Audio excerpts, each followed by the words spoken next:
Go on quitefrankly.tv, you go to the blog, and on February 6, 2020, you have this. MindWar, Culture in the Crosshairs, show notes. We were talking about Weimar, Germany, and what was going on. Because before that, I had Camille Paglia. We were talking about sex, sexual liberation, what it's done. There's some really interesting articles in there. Sex is a real son of a bitch.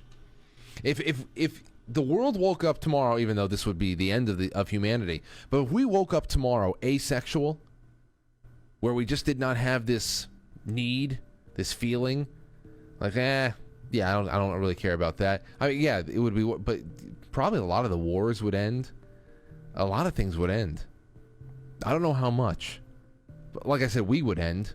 If we didn't want to get down and reproduce anymore, we would end. But think about all the problems we get ourselves into. Think of that boys. Hey, boys. You know what I'm talking about here. Post-nut clarity. If you can bottle up post-nut clarity, you want to talk about a drug? Oh, my God. If you can invent a drug that could change the world, post-nut clarity. Create that drug. Post-nut clarity. Oh my God. Everything snaps into place. And the whole day is like you're riding a rocket for the entire day. And you're just like, oh man, I wasted so much time. All right. Let's go into this though, because I've already wasted a lot of time there. I need a little post-nut clarity right now. But I said this, Weimar Germany also gave us the Frankfurt School and critical theory, which was built on George Hegel's argument that there are no absolutes in reality. There's no truth in anything. There's no black and white truth. There is only shades of gray. All with keen aim at destroying tradition and especially religion, because with those gone, there could be a huge void to be filled by the central planners. Of course, one of Hegel's most famous admirers was Karl Marx. But let's get into this a little bit more. I want to jump down into this. Now, when we talked about sex, and we talked about this destabilization, this multi-layered destabilization effort that was going on all over the world, especially in the West, it was about showing how we can have our own downturns and our own pitfalls and rise and fall of nations and empires. That just happens naturally. It happens naturally. Just like so there's a change in season. They grow old, they die away, something new comes in, and of course it's just this natural succession. But what happens when you take our weaknesses, our vices, and you wield them as a weapon to subdue and destroy us? And what happens when you're able to actually fuse those triggers? When we can start seeing why these triggers were developed into base-level PSYOP programs to trigger us into bad, destructive behavior. And then as time goes on, as we were saying when Tavistock started, and you're looking at all of this stuff coming up post-World War I, the CFR was post-World War I as well, because we were able to resist joining that League of Nations. They still needed a League of Nations kind of organization working inside the United States to continue to subvert, to make sure that the next time that they had an opportunity to get us into the United Nations, that they did not miss a beat. And they didn't. But what happened when we started getting more digitized? What happened when the internet started becoming part of every part of our everyday life? Well, then we start seeing progressing further into modern age with the advent of mass communication, and eventually the algorithmic and anonymity of the internet. You fuse all that together with what they know about the human animal and how it reacts and how it can quickly regress if given certain stimuli, and boom, here we are, and you can't even detect it. Just think about what Dr. Robert Epstein was talking about Google, and how maybe tens of millions of votes could be subconsciously swayed one way or another just by search engine manipulation, just by people getting information, answers to questions they have. The answers are you're only allowed one train of thought. That stuff, that's subversion that you can't even feel. The people in your life that voted for Joe Biden, they are part of that, obviously. Now, when we get into these types of mass communication subversion methods, you got to talk about people like Michael Aquino. Michael Aquino, he was a former lieutenant colonel in the United States Army. He had been a specialist in psychological warfare operations during the Vietnam War. He founded the Temple of Set, the Satanic Church, and he had his own chapter in Bill Cooper's book, Behold a Pale Horse. So I said we did a second night on that, and we did that with the Zell brothers. But in 2003, he wrote a little something about MindWar. He just died recently, actually. Recently he died. In MindWar, he wrote this. Let's go on into it. I have it up over here. Let's see. So, psychological warfare, like I said before. He helped develop our PSYOP programs during Vietnam, and then MindWar after the fact. Now, what is the difference between the two? MindWar is different in the way where it was based on taking control of our mass communication systems to set loose on target populations to win wars by convincing people that it wasn't even worth to fight. That instead you can use the media to slowly make your target populations align with your political motives and your political will.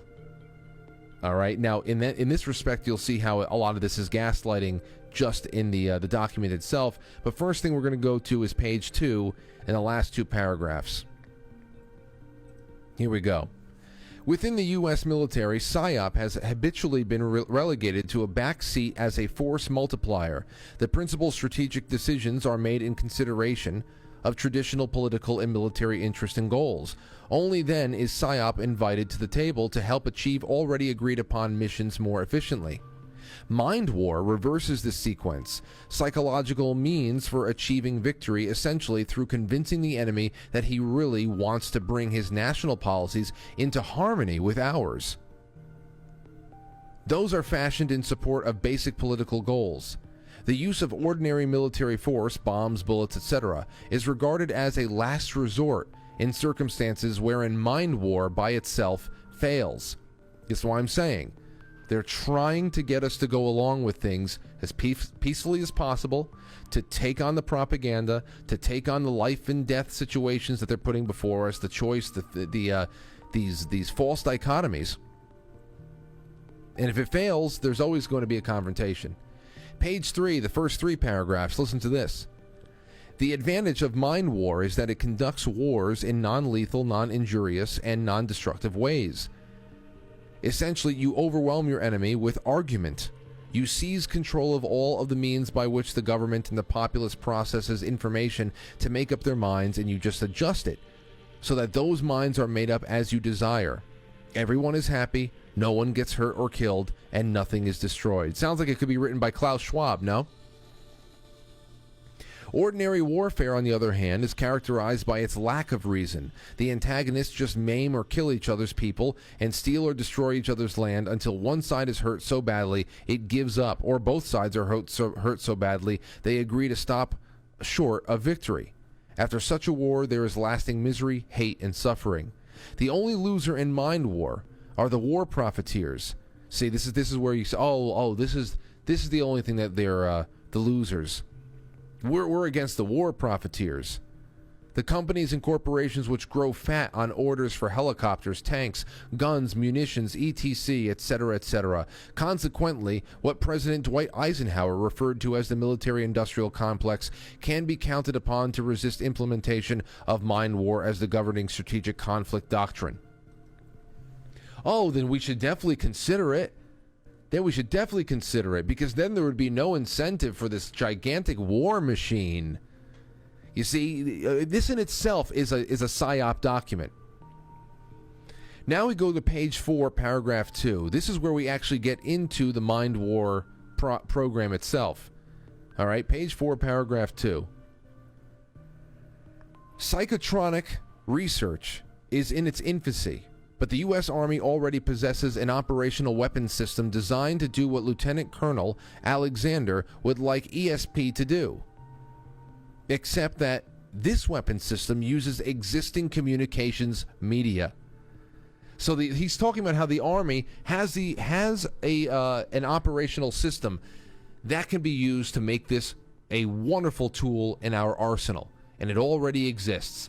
It's our existing communication media. It seeks to map the minds of neutral and enemy individuals and then change them in accordance with U.S. national interests. It does this on a wide scale, embracing military units, regions, nations, and blocks. In its present form, it's called psychological operations. Now, he starts talking about how PSYOP does not work. But now let's go to page 7, and it really lays out what you're talking about here in big time. To this end, MindWar must be strategic in emphasis, with tactical applications playing a reinforcing and supplementary role. In its strategic context, MindWar must reach out to friends, enemies, and neutrals alike across the globe, neither through primitive battlefield leaflets or loudspeakers of PSYOP, nor through the weak, imprecise, and narrow efforts of psychotronics, but through the media possessed by the United States, which have capabilities to reach virtually all people on the face of the earth. Through the media possessed by the United States, which have capabilities to reach virtually all people on the face of the earth. These media are, of course, the electronic media, television and radio, state-of-the-art developments in satellite communication, video recording techniques. The laser and optical transmission of broadcasts make it possible a penetration of the minds of the world such as would have been inconceivable just a few years ago. Like the sword Excalibur, we have to reach out and seize this tool. It can transform the world for us if we have the courage and the integrity to enhance civilization with it. If we do not accept Excalibur, then we relinquish our ability to inspire foreign cultures with our morality. To inspire foreign cultures with our morality, says the satanic a child abuser. If they desire moralities unsatisfactory to us, we have no choice but to fight them on a more brutish level. MindWar must target all participants if it is to be effective. It is not only to weaken the enemy, it must strengthen the United States. It strengthens the United States by denying enemy propaganda access to our people and explaining and emphasizing to our people the rationale for our national interest in a specific war. Under existing United States law, PSYOP units may not target American citizens. Smith-Mundt Act that we were talking about, that was switched around in 2013 by Barack Obama in the NDAA. You remember this was in 2003. That prohibition is based upon the presumption that propaganda is necessarily a lie, or at least a misleading half-truth, and that the government has no right to lie to the people. The propaganda ministry of Goebbels must not be a part of the American way of life. Quite right, and so it must be axiomatic of the MindWar that it always speaks the truth. Its power lies in the ability to focus recipients' attention on the truth of the future, as well as that of the present. MindWar thus involves the stated promise of the future that the truth of the United States has resolved to make real, if not already so. It goes on. It's a 10-page document. You can go, and everything is linked in this show notes right over here. But of course, it's all written under this false premise.